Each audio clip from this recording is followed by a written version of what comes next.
Recently, BitTorrenters in the UK got a bit of a rude awakening when the government revealed the details of a scary new anti-piracy bill. Now, could similar laws be headed here? We're going to tell you all about it right now in The Loop.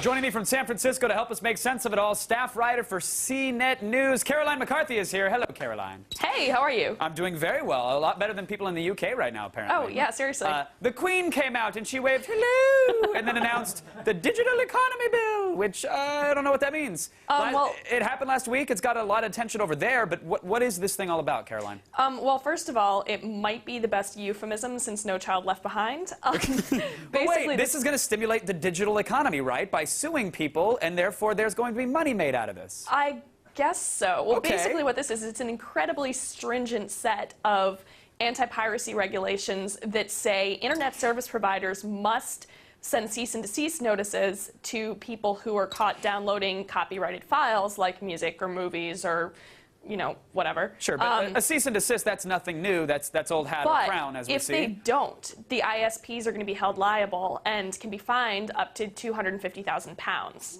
Okay, which in real money, well, I guess that is real money now. I can't make that joke anymore. They own us. All right, so that's for the ISPs, but what about the end user? What about the evil preteen file sharer who's trying to get his Panic at the Disco album early? I know, seriously. There's what first of all, there have been a lot of rumors about this for quite some time on the web.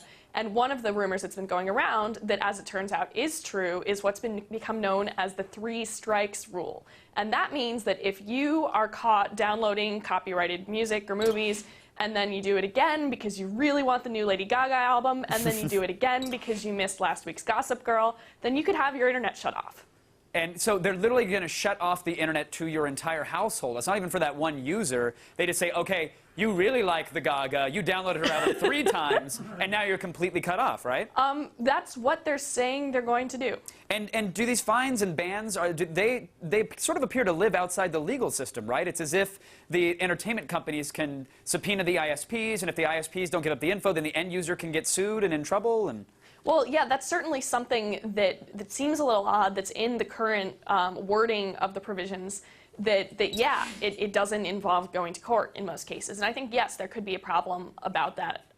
It's something that probably wouldn't be able to float the same way in the U.S. where you have the right to a trial by jury and all that. So. Right. Well, now you're an enemy combatant who's digitally downloading, and then you're fine. You're taken care of in the States. Right. The bill also includes a new video game rating system, though. It's going after gamers 12 and older, which will likely prevent who can buy games and where they can be advertised, right? I mean, how does that work? Yes, I think that provision had a lot to do with the number of games that are increasingly played over the internet now rather than sold in brick-and-mortar stores, and those are not regulated. And so I think that's sort of just bringing things up to speed. But if you think about video game sales and, movie ratings, that kind of thing, that is one law that largely, even lawmakers don't really want to enforce it because it just seems like a pain in the neck. I always worry about what sort of precedent these types of bills could set. I mean, if this passes over there and goes through, and then there's 3 strikes and teenagers getting sued or locked up, that could be in our future, right? Some congressman here could point and say, well, look, it works over there. We need that over here. Well, that implies that it would work over there. I think there's a very good chance it could just turn into a bureaucratic disaster.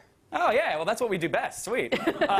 So, Caroline, in your heart of hearts, do you see this actually happening over there? Is this a little too doomsday scenario, or is it as close to happening as some people are making it out to be? I think it could absolutely go into law. There may be some changes to it, and then it's a matter of, does it actually get enforced? And additionally, do hackers, do file sharing networks find some way to circumvent it? I don't care if I'm 2 strikes in. Nothing stopping me from getting my Gaga. I'm just putting it out there. Thanks to CNET's Caroline McCarthy for keeping us in the loop. We appreciate it.